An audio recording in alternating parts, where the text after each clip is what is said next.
But again, I think it's logical that we would completely, those 27 children would be alive today if parents and adults in the room in those houses across Wayne County had safely stored their weapons.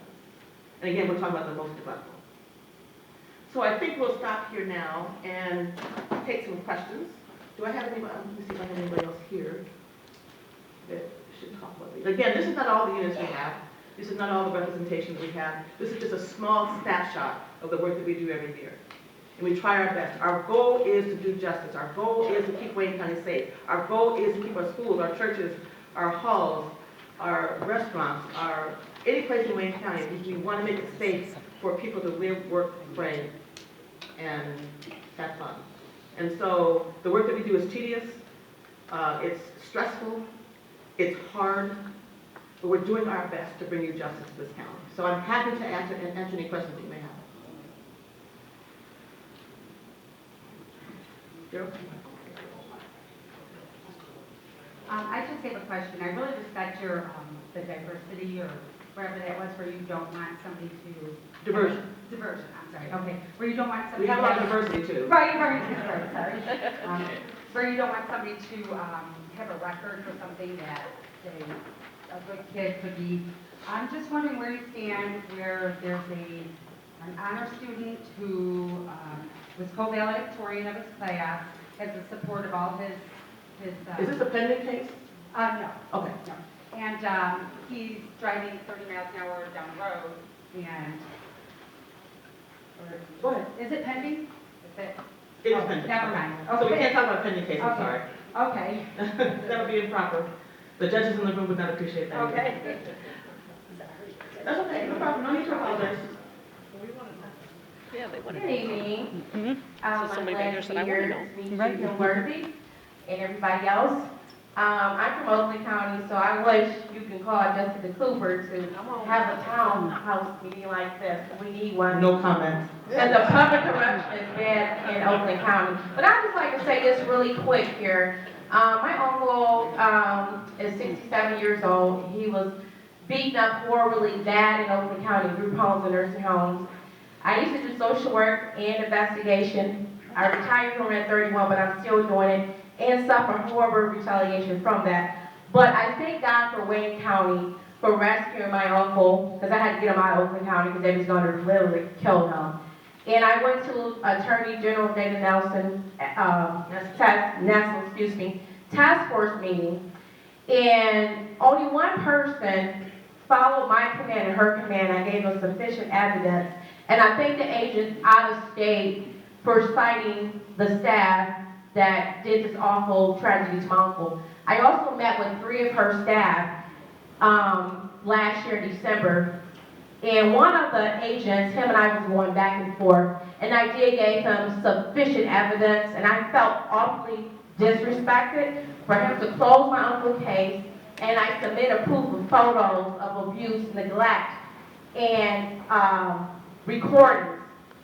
And like I said, I'm very competent, I want this like person, but I thank God again for Wayne County, because the place he's at is taking good care of him, and it's very upsetting to see the abuse still on my uncle and the fear, because when I took him out of Oakland County to Wayne County, he was crying, said they're gonna beat me up, and I said, if anybody touch you here, I'm gonna be at your office, Kim Worthy, and I'm gonna have 50, 60, 100 some people standing outside of your building. I'm still going to do some protesting in Wayne County, you know, to make sure this doesn't happen again. But where he's at, they are treating him 100 good. And I'm going to be talking to people out of state, because I want to bring a documentary to Wayne County to let people know that, yes, Wayne County has a high crime population, a lot going on, but there's good people that exist in your county. Thank you. Let me just say a little bit more about that. When we were talking about the elderly issue, we were talking, we do work with things that happen inside nursing homes and assisted living homes, and most of them are very, very good, but we have our problem areas. But I just want to make you aware of one thing, and this is another thing that we were looking into before. In Michigan, there is no requirement that any suspicious death that happens in a nursing home or assisted living facility be reported to the medical center. There is no law that says that has to be done. The only way we find out that there's been a suspicious death in a nursing home or a facility like that in Wayne County is if the family member calls us or reports it to the police. And we feel very strongly that there should be a requirement that any suspicious death that occurs is reported to the medical examiner so we know about them. So that's something that's also kind of a gap in the law. Yes. Hi. Hi. All right. So, hi, I'm Ashley.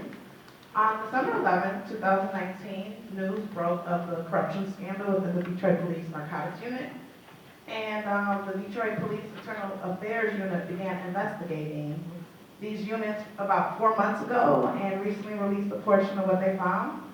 They found that cops planted drugs on innocent citizens, robbed people, embezzled funds, met for informants, stole from arrestees, falsified evidence, made faulty search warrants, just to name a few. What is your plan of action with cases associated with the police probe? Also, does your office have a Brady list? And if so, are there plans for it to be public? Are those officers on that Brady list? Do you feel, with full transparency, that an independent investigator should be hired? Or will your integrity unit review all the cases where the officers were previously involved? And are you still prosecuting open cases where these officers were involved? Or will that go to That's a your lot for you to integrity? remember, so you may have to remind me. I can write it down, we'll go step by step. So, All right. let me just generally say this about that. The article that came out in the paper, most of it was incorrect, number one. There is an ongoing probe within the Detroit Police Department and an outside federal agency. I'm not going to name that agency, but there is an outside agency also looking at that. The probe has not been completed. Nothing has been brought to us. We can't have, there's no named officers so far. So they are investigating. It's a wide-ranging investigation. As soon as we get the results of that investigation by either or both of those federal agencies, we'll know, the federal agency and the state agency, then we'll know what's going on. But right now, we have no idea who the officers are. The investigation is still going on. And only when the investigation was over, I'll be able to say if it was an investigation that was lacking something. Okay. So yes, we have a Brady list, and what we do is we notify the defense attorney that has a case that comes up in court about that when the case comes in. It is not public at this point. And one of the reasons why it's not public is because some of the officers on the list have not been convicted or charged with a crime. So again, we let the defense attorney know it's in development stages. And so when it gets to a point where we know it's accurate, then we may consider at that time releasing it publicly. But we've notified each and every defense attorney that has a officer on the witness list in that case, that officer is on that list. Okay, and the next one. Again, we have to make sure that list is complete and accurate, because we don't want to put someone on the list that doesn't belong on it. No, we don't. Okay. Are you still going to be prosecuting the open cases Oh, this is what makes me. with the officers that are being found? Once we get the appropriate, and I can't, this is ongoing investigation, so once we get the result of the investigation, we will take appropriate and immediate action. We don't know what it is now because the investigation is not completed. Okay, thank you. Hello, my name is Trisha Duckworth, and I am standing on behalf of our wrongful conviction family. We are thankful for the work that the Conviction Integrity Unit is doing in letting individuals that are innocent out of prison. However, we are concerned about the fact that 46.9% of these cases are due to prosecutorial misconduct. What is your office doing to look at that? I don't know where the stats are coming, but maybe Valerie can address that. I don't know where those stats are coming from, but maybe Valerie is more well versed in the stats. It's from the National Registry of Exonerations. So I'll say those, we don't have those stats in our office. We do keep statistics on the reasons why we are granting relief. We don't have, out of the 14 cases that we granted relief, not one has been based on prosecutorial misconduct. So I'm very proud of the office and to be able to say that. But we do look at that very seriously, and even following up on the last person's questions, if a case comes to us on an individual basis with any claims of police misconduct, planting drugs, or anything in a drug case, we're also looking at those cases on an individual basis to see if there's merit to those claims. Does that answer? William McDonald, I'm a citizen here in Tabor. I'm sorry, I can't hear you, sir. William McDonald, I'm a citizen here in Tabor. My question was directed toward the Public Integrity Unit. I think it's Joe. here in Taylor, where you're speaking, we actually had our mayor recently indicted on corruption. You can't comment on that. I don't want Okay. to comment, I'm just asking in regards to. That's a federal citizens. As a citizen, Yes. you know, what recourse, what options do we have to reach out to your office or to someone here above our city to get answers when we see things that we find suspicious? Or That's kind of a two-part. As for, I believe that's a federal investigation with am I correct on that, with the mayor? Yeah. Okay. So I believe it's a federal investigation, that's not our office. And the second part of your question is, what can you as citizens do when, I'm sorry? When we experience or see things that are maybe shady or Report them. questionable with public officials. Report them. Report Yes. To your.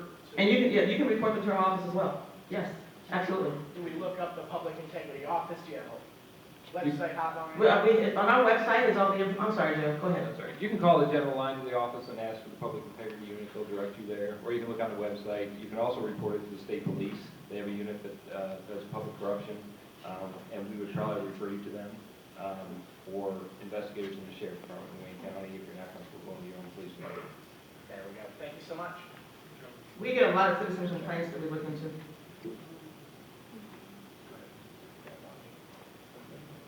Greetings.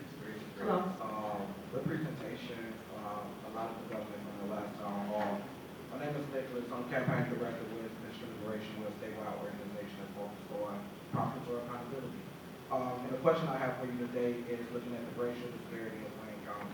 Understanding that Wayne County is majority white folks, but when we look at the county jail, we see a large number of black folks that's locked up inside of our county jail. And the majority of the black folks that are locked up in our county jail is for traffic violations. How do you think about the racial disparity in Wayne County? Yes, I think, the county jail is run by the sheriff. I don't know the stats, the statistics of the people in the jail. That's something you can direct to the sheriff. But what I can tell you, and I think this is what I said before as well, so I don't know what the percentages are, I just don't know. The sheriff runs the jail, and he would have the stats. But what I can tell you is there's been a lot of work that's being done. I said currently, in fact, I had a meeting today, on 2 task forces that are looking at different aspects of the community of the jail and the jail overcrowding. I can tell you that I can tell you, this is what was said at the meeting today, that the population of the jail has decreased significantly over the last 18 months. And a lot of the things that are being said are not true. For example, one of the things that's said, and it's not the Wayne County jail, one of the things that's said frequently is that the Michigan prisons are full of people that have been convicted of marijuana offenses. And that's, I think I said this before, there's not one person, 0 people are in the Michigan Department of Corrections on simple possession of marijuana. 0. So we do have people with previous marijuana offenses in their background because they previously committed a murder or previously committed a armed robbery, so their chances go up.